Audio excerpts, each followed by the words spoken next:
Alright folks, welcome back to the channel, and today we're going to do a misprint video. It's been quite a while since we've done one, but the past three are up on the channel if you haven't seen them before. They will be in the playlist with this one. I do recommend checking them out because we've had some awesome contributions over the past few videos, and I've got some awesome ones in this video that I can't wait to show you guys, so I'm pretty excited. We're not going to waste any time, we'll jump right into it. If you do enjoy the content, want to see more misprint videos, please hit the like button and subscribe to the channel.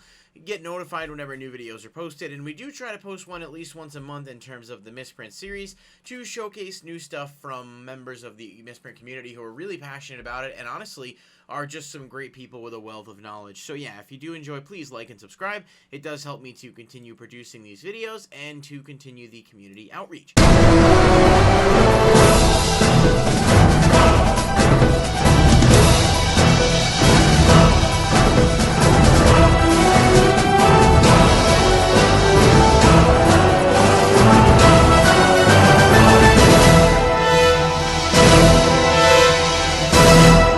Starting us off today, this one is actually a neat, basically sort of an entry-level one. It is a Slight for the Sky Dragon Ultra Rare from Legendary Decks 2. I think this was the one that had the Yugi deck and a couple of others. I don't know if this is the one that actually had the Yugi, like 3 different Yugi decks, or how they broke that down.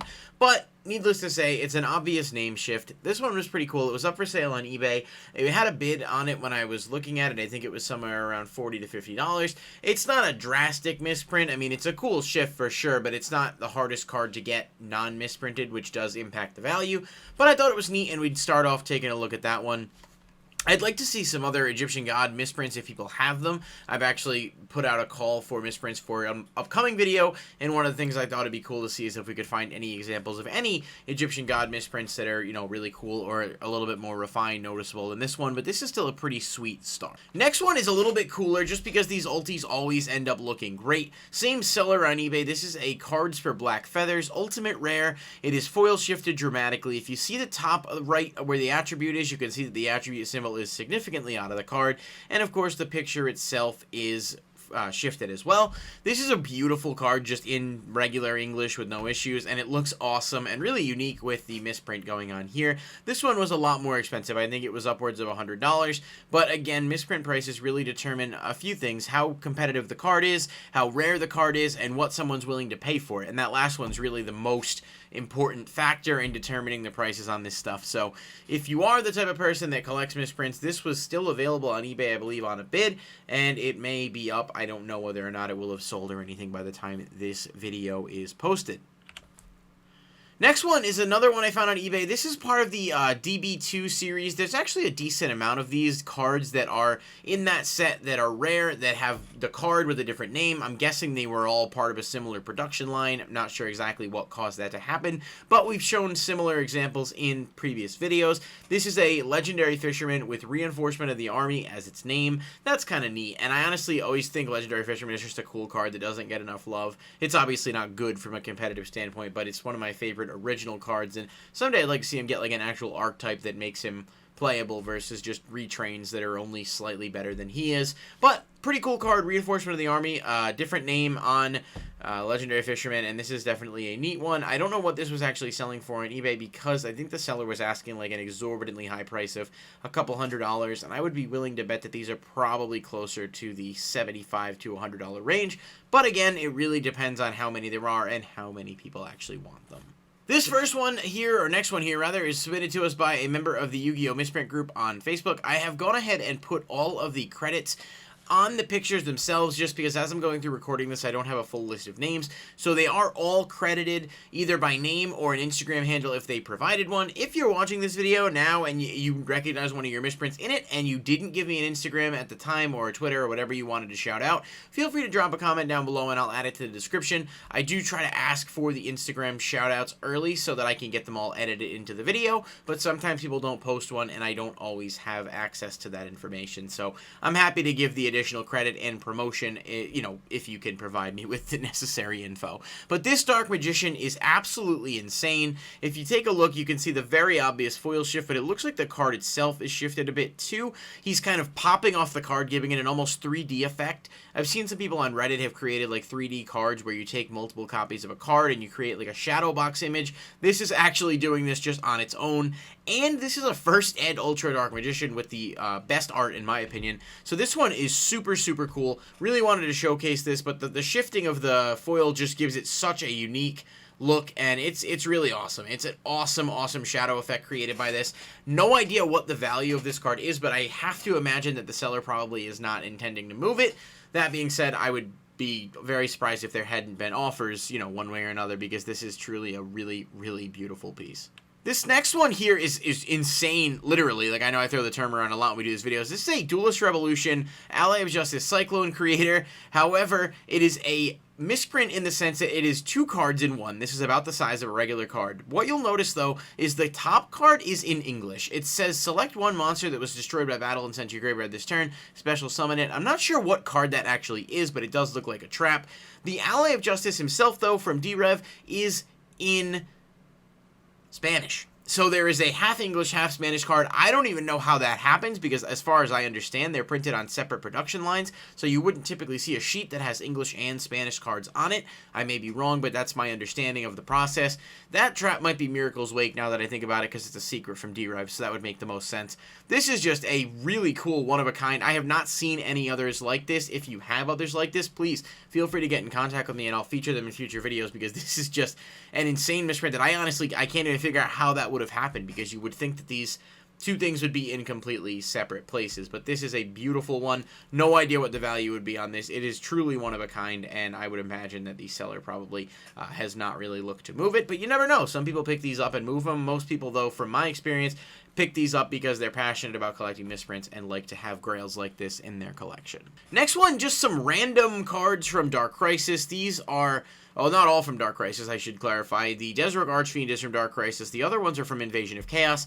They all have dual names, so they're either a regular name with a rare stamp over it, or vice versa. If you look at the Desrook Archfiend, he has his regular name with the rare stamped over it. The other one is a common with the rare, and then the Yellow Luster Shield and the Stumbling both have additional names on them. I think Stray Lambs. These are just neat. Like, the double names is not something you see a ton. You know, occasionally a more common misprint would be like a nameless one, and you kind of get where that comes from. But these having, you know, a card name and then a totally separate card name that's like unrelated, but obviously in the same set, is just a really unique piece.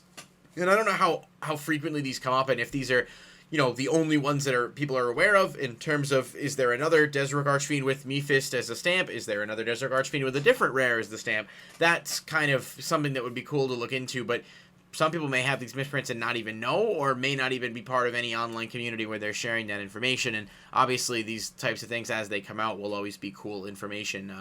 Again, value-wise, no idea. I would imagine they command a pretty decent price given that they're from older sets and that they are really unique, but they're also commons and none of them are super highly desired cards, so, you know, you kind of judge for yourself. Obviously, if anyone's watching this and you do, you know, these are your cards, and again, I have given the proper credit here to these individuals. If these are your cards and you want to share offers that you've gotten, by all means, feel free to drop that either in the comments or in a private message, and I'll definitely relay that data in future videos because it is interesting to get a sense of what the market is really like for these things. Next one is a really, really cool, kind of a flexy misprint, if you will.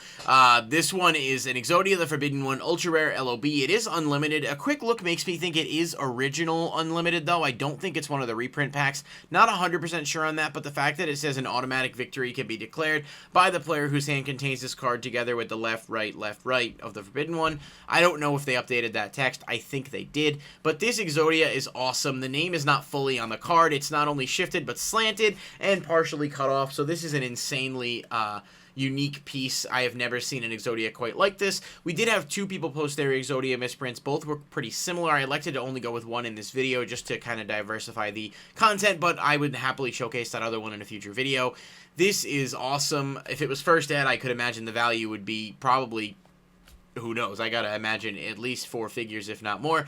This may be in that category as well, just considering what it is and its significance to the game, but an absolutely awesome misprint that I was super pumped to see because Exodia is fucking awesome, and an Exodia misprint, basically icing on the cake. Next one, Sousa Soldier, double stamped, and the original's a little shifted, but this is another really cool one. Obviously, the card itself is a bit beat up, but that's going to happen over time with how old it is, and probably it might have been initially owned by somebody who didn't even know it had value.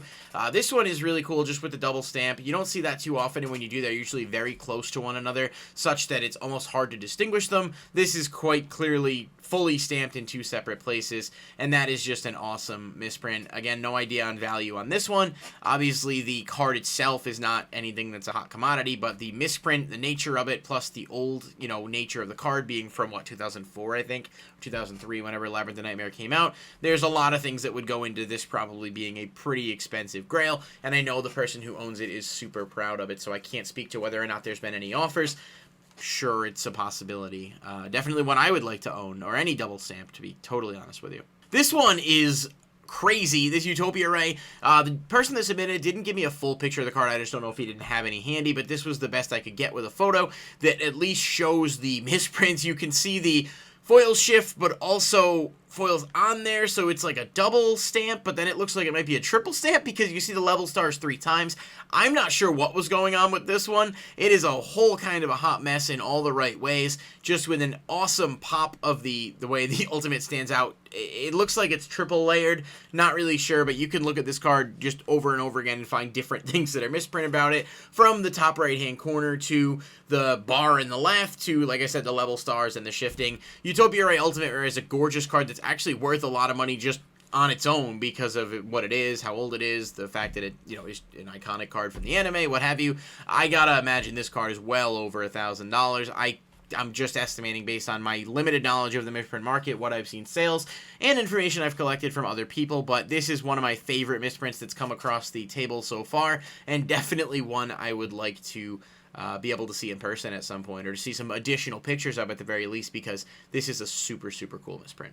Toon Dark Magician Girl, it's a rare from Legendary Collection Yugi's World. Just a cool name shift, obviously on a card that people really like. It's first edition. It's from a set that, you know, is borderline impossible to find nowadays in first edition without paying a very high amount of money. I figured I'd showcase this one because just a little bit of a come down after the last couple that we've had, but it's still a really cool misprint, and again, that really comes into it when you get cards that are in high demand, cards that people like, that are fan favorites, like Toon Dark Magician Girl, and this is just an awesome one I wanted to go ahead and show a little bit of love to. Boral Sword Dragon from Premium Gold, or not Premium Gold, Maximum Gold, just a really cool full border, like giant border on this card. In addition, it's got shifting on the actual foil, so you can see what looks like an outline, a shadowy outline, on a non-misprinted card that basically you wouldn't see the yellow lines around the wings as much. It would be a lot less noticeable, but the Gold series as a whole was known for the printing errors, and while some people were like upset, I think it's cool because it makes for some really awesome collectible cards. I've seen people on Amazon reviews comment that they bought Maximum Golds and got a bunch of shifted cards, and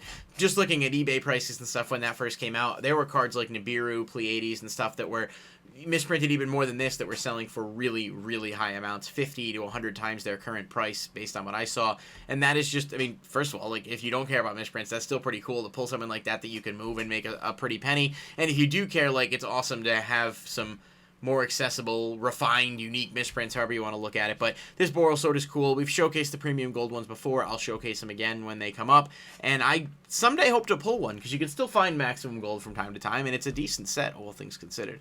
Alrighty, this one is probably the best in the video. No disrespect to anybody else, of course, they're all beautiful, but this Red Eyes original first edition starter deck Joey, completely nameless, no indents, which is obviously a big determinant factor in a card's value. If it's indented, there are ways to fake that or to do it yourself with like acetone and stuff, and people who are more experienced collectors and who know what to look for with misprints would be able to tell. But generally speaking, if a card is nameless but it still has an indent, it's usually worth a lot less. This is totally clean, and this card as a whole is worth a lot of money just because of what it is in first edition. It looks pretty minty. I can't tell if the bottom has a little bit of edge wear, but this has got to be a very, very pricey card just for the numerous factors contributing to it. Without a misprint, it's still expensive, but with the misprint, it really is an awesome, unique piece of Yu-Gi-Oh history. The only thing that would make it better, obviously, is if it was an LOB, English, first ed, nameless, but you're really kind of drawing straws and looking for things to nitpick at that point. So, beautiful, beautiful card, and definitely another one that's just, you don't see these that often. Blackluster Soldier Double Stamp. This is another cool one from the older Gold Series, Gold Series 4. It does look awesome. The name Double Stamp is you know, refined. You can actually see it. It's not faded. It does look cool, and that adds to the uniqueness of the misprint. It's also very off-center, but I don't think that adds to misprint quality. I'm just pointing out, I noticed how the border is very off-center, so it may have missed the cut or the stamp in some way. Who knows? But really cool card. Not a huge fan of the old style of Gold Rare, but I did enjoy the Blackluster Soldier from Gold Series. I thought it was neat enough. definitely better than the premium gold one that came out a few years later. And finally, for this video, we've got a Drillago with a misprinted name, Fuma Shuriken. In addition to the name being wrong, though, it's also down to the bottom third of the card, which is that's just cool in and of itself. I thought this misprint was good to end on because we showed a few earlier that have a different name, but not some that have a different name and that name in the complete wrong place. Not to mention there is no indent on this card either. I can't estimate a price on this. I'm probably thinking somewhere in the 4+ figures, but that could be really high. I don't know. Again, people ask a lot about values and stuff with that, and I'm not enough of an expert on the misprint community to know. What I will say, though, is that I would imagine that a card like this having a double misprint, a significant misprint, and just being super unique in its own right probably does warrant a lot of consideration, but most of the time, again, people that own these collectors are not moving them. They're holding on to them because they're personal prize collections, and they really are super rare. Some of these is only 1, some of these is only 2, 3, whatever. The numbers are very low, and as a result, that does add to the value. So this is going to go ahead and wrap up today's video. It was super fun to do some new misprints and to actually get a chance to show you guys some of these. Thank you so much to everyone who submitted, those I found online. Again, if you feel like you want your Instagram shouted out or something, drop a comment down below. It helps the video anyway, and I'm happy to add you to the descriptions. We will do another misprint video probably sometime in September. It does take a bit of time, both getting the submissions in, finding stuff to go through, doing some research, editing, and so on and so forth. Hopefully you guys did enjoy the video, though. Thank you so much for watching, and I'll see you next time, right here at Loveshack.